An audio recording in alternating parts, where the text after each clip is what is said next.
ಈಗ ಆಗಿದೆ ಊಟದ ಸಮಯ. ನಿಮ್ಮ ಊಟದ ಜೊತೆಗೆ ನಮ್ಮ ಸುದ್ದಿಯನ್ನ ಬಡಿಸೋದಕ್ಕೆ ನಾನ್ ತಂದಿದ್ದೀನಿ ಸುದ್ದಿ ಡಬ್ಬಿ. ಹೊಟ್ಟೆ ಹಸಿವಿಗಾಗಿ ಊಟ, ಮಾಹಿತಿಯ ಹಸಿವಿಗಾಗಿ ಸುದ್ದಿ ಡಬ್ಬಿ. ಸೊ ಹಾಗಾದ್ರೆ ಇವತ್ತಿನ ಸುದ್ದಿ ಡಬ್ಬಿಯಲ್ಲಿರುವಂತಹ ಮೊದಲ ಸುದ್ದಿ ಏನು ಅನ್ನೋದನ್ನ ನಾವು ನೋಡ್ತಾ ಹೋಗೋಣ.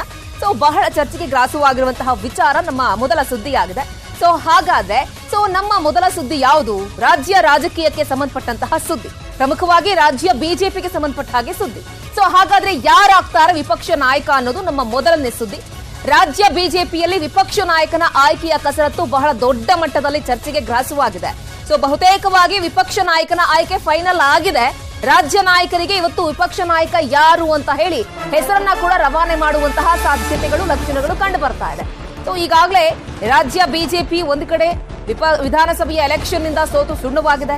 ಅದರಿಂದ ಹೊರ ಬರಲಿಕ್ಕಾಗದೆ ಇಷ್ಟು ದಿನಗಳ ಕಾಲ ಒದ್ದಾಟವನ್ನು ಅನುಭವಿಸಿತು. ಈಗ ಹೆಂಗೋ ಸೋತಿದ್ದಾಯ್ತು, ಮುಂದೆ ಏನ್ ಮಾಡಬೇಕು ಅನ್ನೋ ಯೋಚನೆಗಳು ಬಂದಾಗ ಈಗ ಸದ್ಯದ ಮಟ್ಟಿಗೆ ವಿಪಕ್ಷ ನಾಯಕ ಯಾರಾಗಬೇಕು, ಜೊತೆಗೆ ಬಿಜೆಪಿಯ ರಾಜ್ಯಾಧ್ಯಕ್ಷ ಸ್ಥಾನವನ್ನ, ಜವಾಬ್ದಾರಿಯನ್ನ ಯಾರಿಗೆ ಕೊಡಬೇಕು ಅನ್ನೋ ಚರ್ಚೆಗಳೇ ಸುಮಾರು ದಿನಗಳಿಂದಲೂ ಕೂಡ ನಡೀತಾ ಇದೆ. ಪ್ರಮುಖವಾಗಿ ನಾಳೆ ಬೆಂಗಳೂರಿನಲ್ಲಿ ಒಂದು ಮಹತ್ವದ ಸಭೆ ನಡೆಯುತ್ತೆ. ಆ ಸಭೆಯಲ್ಲಿ ಆ ಹೆಸರನ್ನ ಘೋಷಣೆ ಮಾಡುವಂತಹ ಸಾಧ್ಯತೆಗಳಿದೆ. ಬೊಮ್ಮಾಯಿ ಅವರನ್ನ ವಿಪಕ್ಷ ನಾಯಕನಾಗಿ ಆಯ್ಕೆ ಮಾಡುವಂತಹ ಸಾಧ್ಯತೆಗಳು ಕೂಡ ಕಂಡು ಬರ್ತಾ ಇದೆ.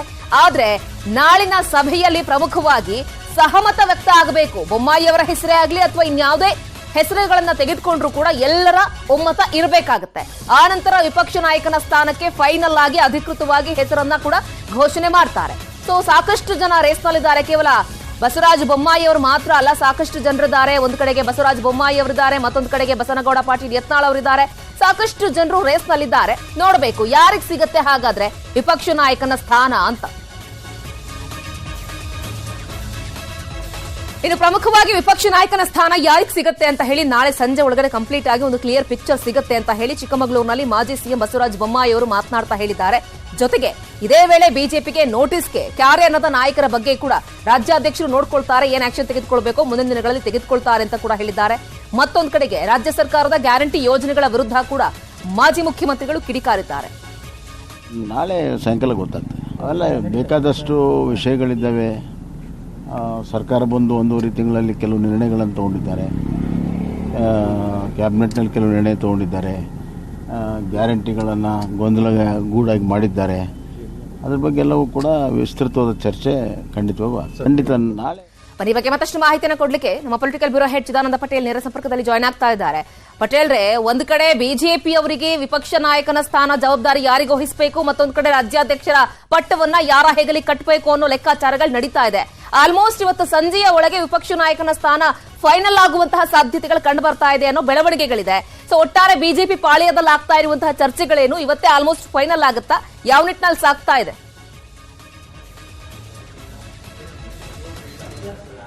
ಶ್ರುತಿರಾಜ್, ನಾಳೆ ಭಾರತೀಯ ಜನತಾ ಪಕ್ಷದ ಶಾಸಕಾಂಗ ಪಕ್ಷದ ಸಭೆಯನ್ನ ಕರ್ನಾಟಕ ಚುನಾವಣಾ ಉಸ್ತುವಾರಿಯಾಗಿರ್ತಕ್ಕಂಥ ಧರ್ಮೇಂದ್ರ ಪ್ರಧಾನ್ ರವರು ಕರೆದಿರುವಂಥದ್ದು. ಪ್ರಮುಖವಾಗಿ ವಿಪಕ್ಷ ನಾಯಕನ ಆಯ್ಕೆಗೆ ಸಂಬಂಧಪಟ್ಟಾಗ ಈಗಾಗಲೇ ವರಿಷ್ಠರು ಅಭಿಪ್ರಾಯವನ್ನ ಸಂಗ್ರಹವನ್ನು ಮಾಡ್ತಿರುವಂಥದ್ದು. ಈಗಾಗಲೇ ಭಾರತೀಯ ಜನತಾ ಪಕ್ಷದ ರಾಜ್ಯದ ಪ್ರಮುಖ ನಾಯಕರುಗಳ ಜೊತೆ ಖುದ್ದು ಧರ್ಮೇಂದ್ರ ಪ್ರಧಾನ್ ರವರೇ ದೂರವಾಣಿ ಕರೆ ಮಾಡಿ ಯಾರನ್ನ ಆಯ್ಕೆ ಮಾಡಿದ್ರೆ ಬೆಟರು ಮತ್ತು ಯಾರು ಆಯ್ಕೆ ಆದರೆ ಸರ್ಕಾರವನ್ನ ರಚನಾತ್ಮಕವಾಗಿ ಟೀಕೆ ಮಾಡಿ ರಚನಾತ್ಮಕವಾಗಿ ಹೋರಾಟ ಮಾಡಲಿಕ್ಕೆ ಸಾಧ್ಯ ಎಂಬ ಅಭಿಪ್ರಾಯವನ್ನು ಸಂಗ್ರಹ ಮಾಡುವಂಥದ್ದು. ಈಗಾಗಲೇ ವಿಪಕ್ಷ ನಾಯಕ ಸ್ಥಾನಕ್ಕೆ ಈಗಾಗಲೇ 6ಕ್ಕೂ ಹೆಚ್ಚು ಜನರ ಹೆಸರು ಮುನ್ನೆಲೆಗೆ ಬಂದಿರುವಂಥದ್ದು. ಅದರಲ್ಲಿ ಪ್ರಮುಖವಾಗಿ ಇವತ್ತಿನ ರೇಸ್ನಲ್ಲಿ ಮಾಜಿ ಮುಖ್ಯಮಂತ್ರಿ ಬಸವರಾಜ ಬೊಮ್ಮಾಯಿ ಅವರ ಹೆಸರು ಮುನ್ನೆಲೆಗೆ ಬಂದಿರುವಂಥದ್ದು. ಬಸವರಾಜ ಬೊಮ್ಮಾಯಿ ಅವರು ಜೆ.ಎಚ್. ಪಟೇಲ್ ಸರ್ಕಾರದಿಂದಲೂ ಕೂಡ ಮುಖ್ಯಮಂತ್ರಿಗಳ ರಾಜಕೀಯ ಸಲಹೆಗಾರರಾಗಿ, ನಂತರ ಅವರು ಸ್ವತಃ ಅವರ ತಂದೆ ಕೂಡ ಮುಖ್ಯಮಂತ್ರಿಗಳಾಗಿದ್ದರು, ಸ್ವತಃ ಇವರು ಕೂಡ ಮುಖ್ಯಮಂತ್ರಿಗಳಾಗಿದ್ದರು. ಅಪಾರ ಅನುಭವ ಇರತಕ್ಕಂಥ, ಹಾಗಾಗಿ ಸದನದೊಳಗಡೆ ಸಿದ್ದರಾಮಯ್ಯ ಸರ್ಕಾರವನ್ನು ಕಟ್ಟಿ ಹಾಕಲಿಕ್ಕೆ, ರಚನಾತ್ಮಕವಾಗಿ ಮತ್ತು ಕ್ರಿಯಾತ್ಮಕವಾಗಿ ಕಟ್ಟಿ ಹಾಕಲಿಕ್ಕೆ ಬಸವರಾಜ ಬೊಮ್ಮಾಯಿ ಅವರು ಯಶಸ್ವಿ ಆಗ್ತಾರೆ ಎಂಬ ಅಭಿಪ್ರಾಯ ವ್ಯಕ್ತವಾಗಿರುವಂಥದ್ದು. ಇದರ ಬೆನ್ನಲ್ಲೇ ಬೆಂಗಳೂರಿನವರಾಗಿರ್ತಕ್ಕಂಥ ಮಾಜಿ ಡಿಸಿಎಂ ಹಾಗೂ ಹಾಲಿ ಮಲ್ಲೇಶ್ವರಂನ ಶಾಸಕರಾಗಿರ್ತಕ್ಕಂಥ ಅಶ್ವಥ್ ನಾರಾಯಣ ಕೂಡ ಪ್ರಯತ್ನವನ್ನು ಮಾಡ್ತಿರುವಂಥದ್ದು ಮತ್ತು ಮಾಜಿ ಸಚಿವ ಮತ್ತು ಕಾರ್ಕಳದ ಶಾಸಕರಾಗಿರ್ತಕ್ಕಂಥ ವಿ ಸುನೀಲ್ ಕುಮಾರ್ ಕೂಡ ವಿಪಕ್ಷ ಸ್ಥಾನಕ್ಕೆ ಪ್ರಯತ್ನವನ್ನು ಮಾಡ್ತಿರುವಂಥದ್ದು. ಇದರ ಬೆನ್ನಲ್ಲೇ ಬಸನಗೌಡ ಪಾಟೀಲ್ ಯತ್ನಾಳ್ ಸೇರಿದಂತೆ ಅನೇಕ ನಾಯಕರುಗಳು ಪ್ರಯತ್ನವನ್ನು ಮಾಡ್ತಿರುವಂಥದ್ದು. ಹಾಗಾಗಿ ಇವತ್ತು ಇಡೀ ದಿನ ರಾಜ್ಯದ ಪ್ರಮುಖ ನಾಯಕರ ಅಭಿಪ್ರಾಯವನ್ನು ಸಂಗ್ರಹ ಮಾಡ್ತಿರ್ತಕ್ಕಂಥ ಧರ್ಮೇಂದ್ರ ಪ್ರಧಾನ್ ರವರು ನಾಳೆ ನಡೀತಕ್ಕಂಥ ಶಾಸಕಾಂಗ ಪಕ್ಷ ಸಭೆಯಲ್ಲಿ ಶಾಸಕರ ಅಭಿಪ್ರಾಯವನ್ನು ಪಡೆಯಲಿದ್ದಾರೆ. ಅಭಿಪ್ರಾಯ ಪಡೆದ ನಂತರ ಅಂತಿಮವಾಗಿ ಯಾರು ವಿಪಕ್ಷ ನಾಯಕ ಆಗ್ತಾರೆ ಅನ್ನೋದು ತೀರ್ಮಾನ ಆಗಲಿದೆ. ಸದ್ಯದ ಪ್ರಕಾರ ಮಾಜಿ ಮುಖ್ಯಮಂತ್ರಿ ಬಿ.ಎಸ್. ಯಡಿಯೂರಪ್ಪನವರು ಕೂಡ ಬಸವರಾಜ ಬೊಮ್ಮಾಯಿ ಪರ ಬ್ಯಾಟಿಂಗ್ ಅನ್ನು ಮಾಡಿರುವಂಥದ್ದು. ಮತ್ತೊಂದು ಕಡೆ ಬಸವರಾಜ ಬೊಮ್ಮಾಯಿಯವರ ನೇತೃತ್ವದಲ್ಲಿ ನೇತೃತ್ವ ಚುನಾವಣೆ ಆಗಿರುವಂಥದ್ದು. ಹಾಗಾಗಿ ಸರ್ಕಾರ ಕೂಡ ಮತ್ತೆ ರಚನೆ ಆಗಲಿಕ್ಕೆ ಸಾಧ್ಯ ಆಗಲಿಲ್ಲ ಮತ್ತು ಜೊತೆಗೆ ಬಸವರಾಜ ಬೊಮ್ಮಾಯಿರವರು ಅಗ್ರೆಸಿವ್ ಇಲ್ಲ ಅನ್ನೋ ಒಂದು ಮಾತು ಕೂಡ ಕೇಳಿ ಬರ್ತಿರುವಂಥದ್ದು. ಒಟ್ಟಾರೆ ಬಿಜೆಪಿ ಹೈಕಮಾಂಡ್ ಅಚ್ಚರಿಯ ನಾಯಕನನ್ನ ವಿಪಕ್ಷ ಸ್ಥಾನಕ್ಕೆ ಆಯ್ಕೆ ಮಾಡ್ತಾ ಅಥವಾ ಬಸವರಾಜ ಬೊಮ್ಮಾಯಿ ಅಂತವರಿಗೆ ಮತ್ತೆ ಜೋತು ಬೀಳ್ತಾರೆ ಅನ್ನೋದು ಕೂಡ ಸದ್ಯದ ಕುತೂಹಲ ಅಂತ ಹೇಳ್ಬೋದು. ಶ್ರುತಿ, ಓಕೆ ಪಟೇಲ್, ಲೈನ್ನಲ್ಲೇ ಇರಿ, ಮತ್ತೆ ನಾನು ನಿಮ್ಮನ್ನ ಮಾತನಾಡಿಸ್ತೀನಿ. ಸೊ ಇದೆಲ್ಲ ಒಂದ್ ಕಡೆ ಆಯ್ತು ಅಂತ ಹೇಳಿದ್ರೆ, ಮತ್ತೊಂದು ಕಡೆಗೆ ರೇಣುಕಾಚಾರ್ಯ ಅವರ ವಿಚಾರ ಕಳೆದ 2-3 ದಿನಗಳಿಂದಲೂ ಬಹಳ ದೊಡ್ಡ ಮಟ್ಟದಲ್ಲಿ ಚರ್ಚೆಗೆ ಆಗ್ತಾ ಇದೆ. ಬಿಎಸ್ವೈ ಅವರ ನಿವಾಸಕ್ಕೆ ಇವತ್ತು ರೇಣುಕಾಚಾರ್ಯ ಅವರು ಭೇಟಿ ಕೊಟ್ಟಿದ್ದಾರೆ.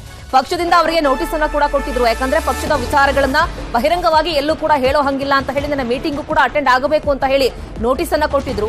ಆದ್ರೆ ಪಕ್ಷದಿಂದ ಕೊಟ್ಟಂತಹ ನೋಟಿಸ್ ಬಗ್ಗೆ ಅವ್ರು ಕ್ಯಾರೆ ಅಂದಿಲ್ಲ. ಸೊ ಈ ಬಗ್ಗೆ ಯಡಿಯೂರಪ್ಪನವರ ಬಳಿಯಲ್ಲಿ ವಿಸ್ತೃತವಾಗಿ ಚರ್ಚೆಯನ್ನ ಮಾಡ್ಲಿಕ್ಕೆ ತಾನು ಯಾಕೆ ಅಟೆಂಡ್ ಆಗಿಲ್ಲ ಅಂತ ಹೇಳಿ ಸೊ ವಿವರಣೆಯನ್ನ ಕೊಡ್ಲಿಕ್ಕೆ ಅಂತ ಹೇಳಿ ನಿನ್ನೆ ಕೂಡ ರೆಬೆಲ್ ಆಗಿದ್ದಂತಹ ಕಾರಣಗಳನ್ನ ತಿಳಿಸಲಿಕ್ಕೆ ಅಂತ ಹೇಳಿ ರೇಣುಕಾಚಾರ್ಯ ಅವರು ಯಡಿಯೂರಪ್ಪನವರನ್ನ ಭೇಟಿ ಮಾಡಿದ್ದಾರೆ. ಮತ್ತೊಂದು ಕಡೆಗೆ ನೋಟಿಸ್ ಕೊಟ್ಟಿದ್ದಕ್ಕೆ ನಾನೇನು ಹೆದರು ಬಿಡ್ತೀನಾ ಅನ್ನೋ ಒಂದು ಪ್ರಶ್ನೆಯನ್ನು ಕೂಡ ಅವ್ರು ಕೇಳ್ತಾರೆ. ಬಿಎಸ್ವೈ ಅವರನ್ನ ಭೇಟಿ ಆದ ಮೇಲೆ ಮತ್ತೊಮ್ಮೆ ರೆಬೆಲ್ ಆಗಿದ್ದಾರೆ ರೇಣುಕಾಚಾರ್ಯ ಅವರು. ಸೊ ನಾನೇನು ಹೆದರ್ಕೊಳ್ಳೋದಿಲ್ಲ ಅಂತ ಹೇಳಿದ್ದಾರೆ ರೇಣುಕಾಚಾರ್ಯ ಅವರು. ಸೊ ನಿನ್ನೆಯಿಂದಲೂ ಕೂಡ ಒಂದು ರೀತಿ ರೆಬೆಲ್ ಆಗಿ ಉತ್ತರ ಬರ್ತಾ ಇದೆ ರೇಣುಕಾಚಾರ್ಯ ಅವರಿಂದ.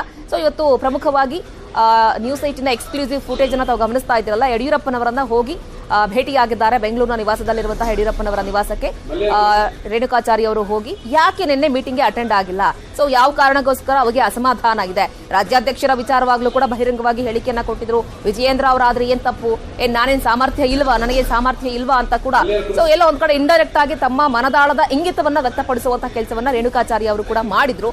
ಸೊ ಇದೆಲ್ಲ ವಿಚಾರಗಳಿಗೆ ಸಂಬಂಧಪಟ್ಟ ಹಾಗೆ ಕಂಪ್ಲೀಟ್ ಆಗಿ ಇನ್ಫಾರ್ಮೇಶನ್ ಅನ್ನ ಕೊಡ್ಲಿಕ್ಕೆ ಅಂತ ಹೇಳಿ ಬಹುಶಃ ಯಡಿಯೂರಪ್ಪನವರನ್ನ ಭೇಟಿ ಮಾಡ್ಲಿಕ್ಕೆ ಬೆಟರ್ ಅಂತ ಹೇಳಿ ಅವ್ರು ಹೋಗಿದ್ದಾರೆ ಅಂತ ಅನ್ನಿಸ್ತಾ ಇದೆ. ಬನ್ನಿ ಮತ್ತಷ್ಟು ಮಾಹಿತಿಯನ್ನು ಕೊಡ್ತಾರೆ. ಈಗ ಆಲ್ರೆಡಿ ನೇರ ಸಂಪರ್ಕದಲ್ಲಿರುವಂತಹ ನಮ್ಮ ಪೊಲಿಟಿಕಲ್ ಬ್ಯೂರೋ ಹೆಡ್ ಚಿದಾನಂದ ಪಟೇಲ್ರೆ, ರೇಣುಕಾಚಾರ್ಯ ಅವರು ಬಹಳ ದೊಡ್ಡ ಮಟ್ಟದಲ್ಲೇ ರೆಬಲ್ ಆಗಿದ್ದಾರೆ. ಅವರ ಮಾತಿನ ವೈಖರಿಯನ್ನ ನೋಡಿದ್ರೆ ಗೊತ್ತಾಗುತ್ತೆ, ಫುಲ್ ಗರಂ ಆಗಿದ್ದಾರೆ, ಪಕ್ಷದ ಕೆಲವೊಂದಿಷ್ಟು ಜನರ ವಿರುದ್ಧವೇ ಅಂತ ಗೊತ್ತಾಗ್ತಾ ಇದೆ. ಸೊ ನಿನ್ನೆ ಮೀಟಿಂಗು ಕೂಡ ಅಟೆಂಡ್ ಆಗಿಲ್ಲ, ಇವತ್ತು ಯಡಿಯೂರಪ್ಪನವರನ್ನ ಭೇಟಿ ಮಾಡಿದ್ದಾರೆ. ಸೊ ಈ ಭೇಟಿ ಮಾಡಿರುವಂತಹ ಹಿನ್ನೆಲೆ ಉದ್ದೇಶ ಏನಾಗಿದೆ ಅಂತ?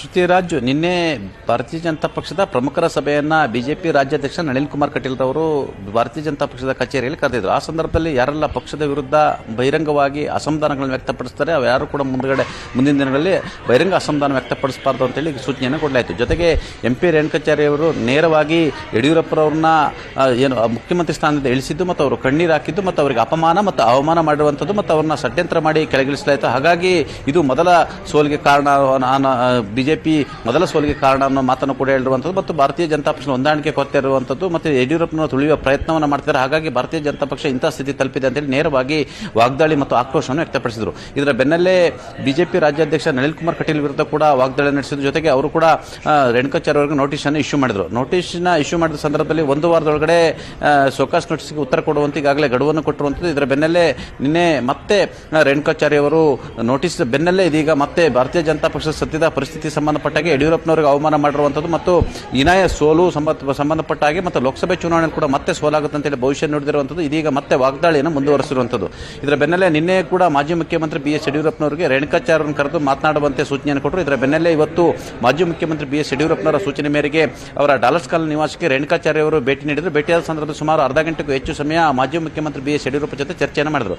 ಚರ್ಚೆಯ ಸಂದರ್ಭದಲ್ಲಿ ಚುನಾವಣೆಯ ಟಿಕೆಟ್ ಹಂಚಿಕೆ ಸಂದರ್ಭದಲ್ಲಿ ಬಿಜೆಪಿ ರಾಷ್ಟ್ರೀಯ ಸಂಘಟನಾ ಪ್ರಧಾನ ಕಾರ್ಯದರ್ಶಿ BL ಸಂತೋಷ್ ಅವರ ಪ್ರಮುಖ ಪಾತ್ರ ಇತ್ತು ಮತ್ತು ಆತುರದ ಕೆಲವು ನಿರ್ಧಾರಗಳು ಮತ್ತು ಎಲ್ಲೊಂದು ಕಡೆ ಪ್ರಣಾಳಿಕೆ ಮತ್ತು ಭರವಸೆಯನ್ನು ಸರಿಯಾಗಿ ಕೊಡದೇ ಇರುವಂಥದ್ದು ಮತ್ತು ತಮ್ಮನ್ನು ಪಕ್ಷದಿಂದ ಅಧಿಕಾರದಿಂದ ಕೆಳಗಿಳಿಸಿದ್ದು ಕೂಡ ಎಲ್ಲೊಂದು ಕಡೆ ಜನರಲ್ಲಿ ಬೇರೆ ರೀತಿ ಭಾವನೆ ಇತ್ತು. ಹಾಗಾಗಿ ಲಿಂಗಾಯತ ಸಮುದಾಯ ಕೂಡ ಕೈ ಕೊಡ್ತು ಮತ್ತು ರಾಜ್ಯದಲ್ಲಿ ಒಳ ಮೀಸಲಾತಿ ಜಾರಿ ಮಾಡಿದ್ದು ಕೂಡ ಎಲ್ಲ ಒಂದು ಕಡೆ ಬಿಜೆಪಿ ಸೋಲಿಗೆ ಕಾರಣಕರ್ತ ಆಯಿತು. ಜೊತೆಗೆ ನಿಮ್ಮನ್ನ ತುಳಿಯುವ ಪ್ರಯತ್ನ ಮಾಡ್ತಿದ್ದಾರೆ. ಎಲ್ಲ ಒಂದು ಕಡೆ ಬಿಜೆಪಿಯ ರಾಷ್ಟ್ರೀಯ ಪ್ರಧಾನ ಕಾರ್ಯದರ್ಶಿ ಆದಂತವರು ಬಹಿರಂಗವಾಗಿ ಹೇಳಿಕೆಯನ್ನು ಕೊಡಬಹುದು, ನಿಮ್ಮ ವಿರುದ್ಧ ಪರೋಕ್ಷವಾಗಿ ಹೊಂದಾಣಿಕೆ ರಾಜಕೀಯದ ಆರೋಪವನ್ನು ಮಾಡಬಹುದು. ಜೊತೆಗೆ ಸಂಸದರಾಗಿರ್ತಕ್ಕಂಥ ಪ್ರತಾಪ್ ಸಿಂಹ ಅವರು ಕೂಡ ಮಾಡ್ತಾರೆ. ಆದರೆ ಆ ಮುಖಾಂತರ ನಿಮ್ಮನ್ನು ತುಳಿಯುವ ಪ್ರಯತ್ನವನ್ನು ಮಾಡ್ತಿದ್ದಾರೆ.